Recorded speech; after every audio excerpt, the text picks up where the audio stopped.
Hello standard 11th આજે આપણે જોઈશું યુનિટ 7નો રીડ 2 હાફ લેસન તો થઈ ગયો છે આપણો લાસ્ટ ટાઈમ, હાફ બાકી હતો જે આજે આપણે કમ્પ્લીટ કરીશું. બરાબર, ફ્રેક્ચરવાળા પોઈન્ટમાં આપણે હતા હે ને, અડધો કર્યો તો અડધો બાકી રાખ્યો હતો, તો એ આજે આપણે જોઈશું. એના પહેલાં ફર્સ્ટ ઓફ ઓલ તમને એ સૂચના આપી દઉં કે તમે ટેક્સ્ટ બુક ન લીધી હોય તો હજુ લઈ લો. ટેક્સ્ટ બુકમાં તમને જે લાઈન ન ખબર પડે, જે વર્ડ ખબર ન પડે એના અંડરલાઇન કરી અને એના મિનિંગ નોટ કરતા જાઓ. અને હા, પેન્સિલથી જ કરવા, બોલપેનનો યુઝ નહીં કરવો, કેમ કે બોલપેનથી બહુ ગંદુ લાગે છે પછી. એટલે પેન્સિલથી હોય તો રફ પણ થઈ શકે, અને પેન્સિલથી હોય તો આપણે વાંચવામાં પણ અનુકૂળ રહે. આપણે ન આવડતું હોય તો મિનિંગ પણ આપણે વાંચી શકીએ. એટલે પેન્સિલથી લખવાનું રાખવાનું. તો ચલો સ્ટાર્ટ કરીએ. ફ્રેક્ચરવાળો પોઈન્ટ હવે આખો લઈ લઉં છું જેથી કરીને તમને ક્લિયર થઈ જાય આખો પોઈન્ટ. બરાબર, અડધો કર્યો તો અડધો બાકી હતો, પણ હવે આપણે આખો જોઈએ છીએ. Fractures. Some accidents can result in a broken bone. This is called a fracture and is very painful. Do not move the injured line. Place an ice pack on the injured part to bring down the swelling. ફ્રેક્ચર્સ કોને કહેવાય? તો અહીંયા કીધું છે કેટલાક accident એટલે અકસ્માતોમાં આપણું હાડકું ક્રેક થઈ જાય એને કહેવાય ફ્રેક્ચર, અને જે ખૂબ જ પીડાદાયક હોય, ઇઝ વેરી પેનફુલ, ખૂબ પીડાદાયક હોય છે. કોઈને અનુભવ હશે તો ખ્યાલ હશે કે ફ્રેક્ચર થયું ત્યારે કેટલું દુખાવો હતો અથવા કેવો દુખાવો થાય એને ખ્યાલ હશે. Do not move the injured line, એટલે કે જે તમને વાગ્યું છે, જ્યાં ફ્રેક્ચર આવ્યું છે એ હાથ છે કે પગ છે એને હલાવશો નહીં. નહીં તો શું થશે કે ફ્રેક્ચર છે એની રિકવરી જલ્દી નહીં આવે અને બીજું દુખાવો વધતો જશે.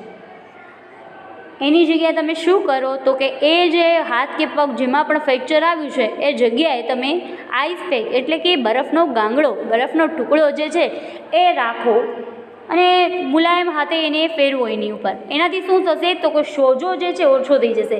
Bring down the swelling. Swelling means સોજો. આ સોજો છે એ ઓછો થઈ જશે અને તમને પીડામાં પણ રાહત અનુભવાશે. નેક્સ્ટ લાઇન છે, do not let the patient move the broken arm or leg. Use the split to make sure that the broken bone does not shift. Use a sling made of cloth to prevent movement.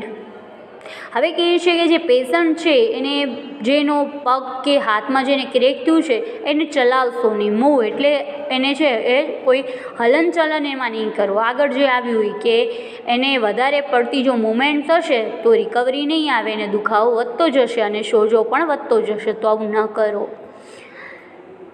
Use the સ્પ્લિન્ટ. સ્પ્લિન્ટ એટલે ટેકો, એટલે ટેકાનો ઉપયોગ કરો. જો હવે પગમાં વાગ્યું છે તો નીચે બે પિલ્લો રાખી દો, ઓશિકા રાખી દો, જેથી કરીને પગ જે છે એની પોઝિશન કેવી રહે, સ્ટ્રેટ રહે, અને જેટલી સ્ટ્રેટ રહેશે એટલી રિકવરી ફાસ્ટ આવશે. હાથ છે તો તમે હાથમાં બેલ્ટ આવે છે એને સ્લિંગ કહેવાય, એ સ્લિંગનો ઉપયોગ કરો.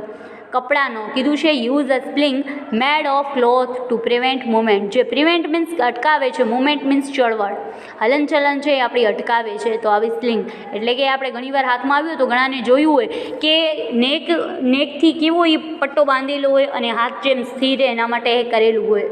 તો બસ આવો ઉપયોગ કરો ફ્રેક્ચરમાં. Take the patient to a doctor as soon as possible. જેટલું શક્ય હોય એટલું જલ્દી પેશન્ટને ડૉક્ટર પાસે લઈ જાઓ, જેથી કરીને ડૉક્ટર એને બરાબર ટ્રીટમેન્ટ કરી શકે એટલે વાંધો ના આવે. સ્પ્રેન્ચ. સ્પ્રેન્ચ એટલે મચકોડ. Sometimes joints like the ankle or wrist get twisted. The joint swell up and is very painful. This is called a sprain. When a joint is sprained, use ice packs to decrease the swelling. Do not let the joint be moved. Ask an adult to apply a kind of bandage that will support the joints and prevent movement. You can use a splint to make sure the joints does not move. Tie the splint above and below the joint. હવે આમાં કીધું છે કે મચકોડ જે છે એ કેટલીક વખત આપણા સાંધાઓ જે છે જેમ કે પગ છે, આપણી કોણી જે છે એ ટ્વિસ્ડ એટલે કે મચકોડાઈ જાય છે. જો ઘણીવાર કામ કરતા હોય ને વધારે ભાર આવી જાય અથવા તો આપણો હાથ જે છે એના ઉપર દબાણ આવી જાય કે મળાઈ જાય તો આપણે મચકોડ અનુભવીએ. તો આ મચકોડથી શું થાય, સોજો આવે. ધ જોઈન્ટ્સ સ્વેલ્સ, જોઈન્ટ્સ એટલે કે સાંધામાં સોજો આવી જાય છે અને જે ઇઝ વેરી પેનફુલ, જે ખૂબ જ પીડાદાયક હોય છે. ધીસ ઇઝ કોલ્ડ સ્પ્રેન, જેને મચકોડ કહેવાય છે. જ્યારે પણ આપણે આવી રીતે મચકોડ આવી જાય છે ત્યારે આપણે આઈસ પેક મૂકવાનું. જેમ કે આપણે ફ્રેક્ચરમાં આઈસ પેક જે છે એનો ઉપયોગ કરવાનું કીધું, એવી રીતે આમાં પણ આપણે યુઝ કરી શકીએ સોજાના ઘટાડા માટે. એટલે ઇન શોર્ટ, સોજો ઘટાડવો હોય તો આપણે બરફનો શેક કરાય. Do not let the joint be moved. હવે જે મચકોડાઈ ગયો છે એ સાંધાને આપણે હલનચલન નહીં કરાવી, એને હલાવશો નહીં. આસ્ક એન એડલ્ટ એટલે કોઈ આપણા વડીલ હશે, પુખ્ત વયના હશે, જે ઘરમાં હશે, એને કહેશું કે કાઇન્ડ ઓફ બેન્ડેજ એટલે એવા કોઈ પણ પ્રકારનું બેન્ડેજ તમને બાંધી આપે. બેન્ડેજ મીન્સ કે બાંધવું, તમને ખ્યાલ જ છે, તમે લગાવતા જશો. એવી રીતે પટ્ટો જે છે એ લગાવી દો, જે શું કરશે, સપોર્ટ કરશે જોઈન્ટ્સને, સાંધાને સપોર્ટ કરશે. પ્રિવેન્ટ મૂવમેન્ટ એટલે મૂવમેન્ટ થતી અટકાવશે. અને બ્રેકેટમાં લખ્યું છે you can use the splint to make a sure that joints does not move. એના માટે તમે સ્પ્લેન્ટ એટલે કે ટેકનો, આગળ પણ આવ્યું હતું ને ફ્રેક્ચરમાં, તમે ટેકણિયાનો પણ કોઈ ઉપયોગ કરી શકો છો, જેનાથી જોઈન્ટ્સ છે જે સાંધાઓ છે હલે નહીં, અને બાંધી પણ શકો છો ટેકણીઓ સાથે. ધારો કે આપણું સીધું ન રહેતું હોય તો આપણે કોઈ પણ વસ્તુ હોય ને ટેકો લઈ અને એના ઉપર કાપડ કોઈ અથવા તો રૂમાલ જે છે બાંધી નાખીએ તો એના કારણે આપણી સીધો રહે, આપણો જે ભાગ હોય જે મચકોડાઈ ગયો એ સીધો રહે. નેક્સ્ટ છે bytes. The bites of animal can sometimes be dangerous. There are many kinds of germs that live in the mouth of animals like dogs and cats. The bites of these animals can lead to the spread of disease like rabies. હવે કીધું છે કે કરડવું એટલે શું, તો ઘણા પ્રાણીઓનું કરડવું જે છે ઘણી વખત ખતરનાક બની જાય છે. એક કારણ કે એનામાં ઘણા બધા એના મોઢાની અંદર જમ્સ રહેલા હોય છે, અને જ્યારે આપણે કોઈ એનિમલ, ધારો કે કૂતરો કે બિલાડી, કેટ્સ, બિલાડી જ્યારે આપણે કરડે છે ત્યારે એના જમ્સ જે છે એ આપણા શરીરમાં લાગી જાય છે, અને જમ્સના કારણે આપણને રેબીઝ નામનો રોગ થઈ શકે છે.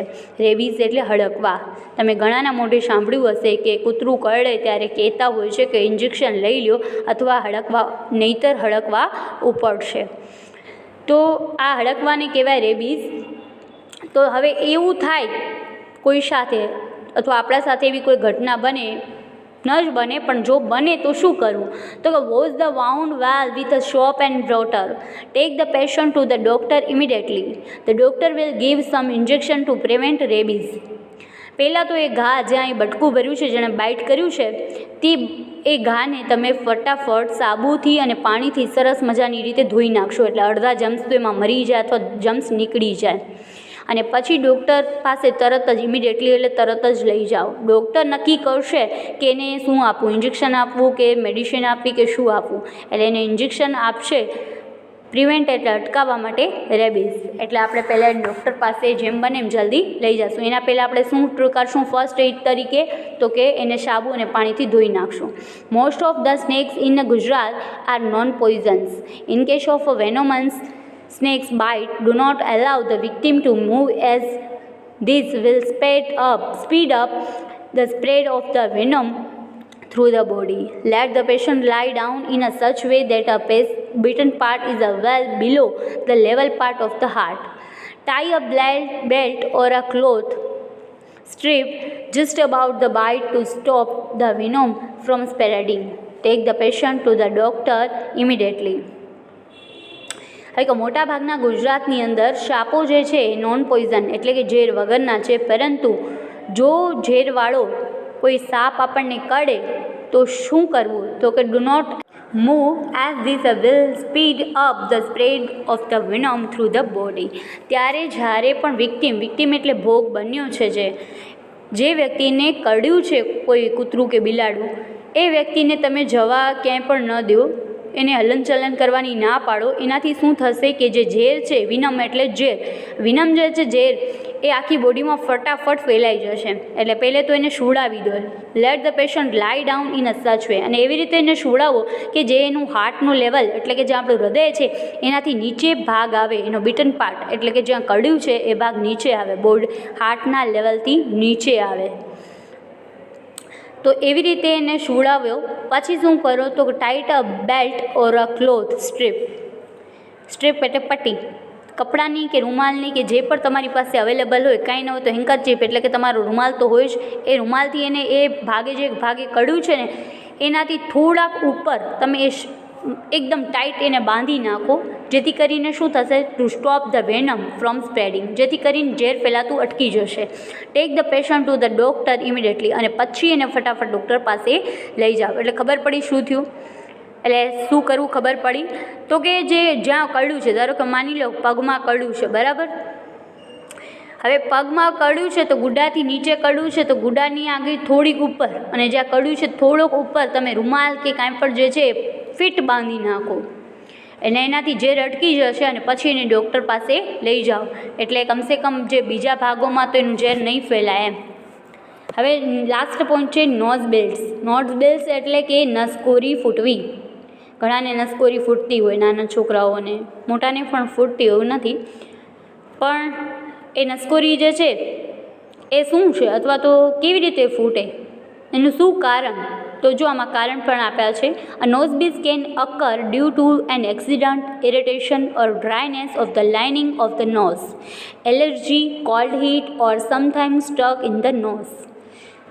નસકોરી ફૂટવાનું કારણ કંઈ પણ હોઈ શકે. એક્સિડન્ટ અકસ્માત હોઈ શકે, ઇરિટેશન બળતરા હોઈ શકે, ડ્રાયનેસ એટલે કે આપણી જે અંદરની જે ચામડી, લાઇનિંગ ઓફ ધ નોઝ, આપણા જે નાકની અંદરની જે ચામડી જે છે સુકાઈ જાય તો પણ એમાંથી લોહી નીકળે. એલર્જી હોઈ શકે કોઈની, ઠંડીના કારણે પણ, ઘણાને ગરમીના કારણે પણ ફૂટતી હોય. અને કેટલીક વખત નાકમાં કંઈક સ્ટક એટલે અટકી જવાના કારણે, અથવા તો કંઈક અણીદાર હોય એ લાગી ગયું અથવા ફસાઈ ગયું હોય તો પણ નાકમાં નસકોરી ફૂટે, એટલે બ્લીડિંગ થાય એમ નાકમાંથી. Ask the patient to lead forward slightly and breath through the mouth. Pinch the nose between the thumb and forefinger for about 10 minutes or until the bleeding stops. Put an ice cube or ice candy in the mouth. The cold will slow blood flow to the nose. હવે કોઈની નસકોરી ફૂટી હોય ત્યારે સૌથી પહેલાં એ દર્દીને શું કરવું, અથવા એ જેને નસકોરી ફૂટી છે એને કહેવાનું કે થોડાક આગળની તરફ ઝૂકે, એટલે આગળની તરફ નમે અને મોઢેથી શ્વાસ લેવાનું શરૂ કરી દે. પિંચ એટલે ચપટી, ધ નોઝ, નાકમાં ચપટી ભરાવી. થમ અને ફોરેફિંગર એટલે કે આપણા અંગૂઠાને આંગળીથી નાકમાં ચપટી લગાવવાની. 10 મિનિટ સુધી એમને પકડી રાખવાનું, જેથી કરીને બ્લીડિંગ જે છે સ્ટોપ થઈ જાય, લોહી વહેતું હોય બંધ થઈ જાય. અને મોઢામાં ice cube and ice candy એટલે કે મોઢામાં બરફનો કટકો એટલે બરફનો ગાંગડો જે છે એ નાખી દેવાનો, એને નખાવી દેવાનો, જેથી કરીને જે બ્લીડિંગ થતું હોય એ સ્ટોપ થઈ જાય અથવા તો સ્લો થઈ જાય, ધીમું થઈ જાય. જો આવું કરીએ તો નસકોરીમાં ઘણો ફરક પડે. તો આ હતી આપણી બધી પ્રાથમિક સારવારો જે જોઈ કે અલગ અલગ કેસીસમાં કેવી પ્રાથમિક સારવાર આપી શકાય અથવા શું કરવું આપણે, એના વિશે આપણે ઘણી બધી માહિતી મળી. અહીંયા આપણો લેસન પૂરો થાય છે. નેક્સ્ટ પિરિયડની અંદર આપણે એના આગળનો નેક્સ્ટ લેસન લેશું. તો આટલું રાખીએ આજ માટે. Thank you.